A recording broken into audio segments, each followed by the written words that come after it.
Hi అండి. కొత్తిమీర, కొబ్బరి, టమోటా పచ్చడి చూపిస్తానండి. ఇది హెల్త్‌కి గాని చాలా మంచిది. అన్నంలోకి ఏ టిఫిన్‌లోకైనా భలే రుచిగా ఉంటదండి. ట్రై చేయండి తప్పకుండా.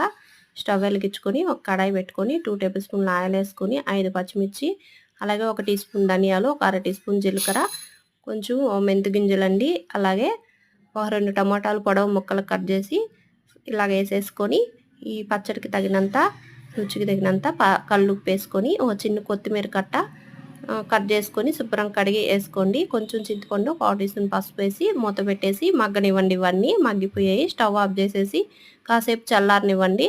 ఇప్పుడు మీడియం సైజ్ మిక్సీ జారు, కొంచెం కొబ్బరి ముక్కలు మనం ఫ్రై చేసుకున్నవన్నీ వేసేసుకొని మెత్తగా మిక్సీ పట్టేసాను. చూడండి, ఇప్పుడు పోపు పెట్టుకుందాము. ఓ చిన్న కడాయి పెట్టుకొని 1 టేబుల్ స్పూన్ ఆయిల్ వేసుకొని పోపు దినుసులన్నీ వేసుకొని 3 వెల్లుల్లి ఇలా దంచి వేసుకోండి.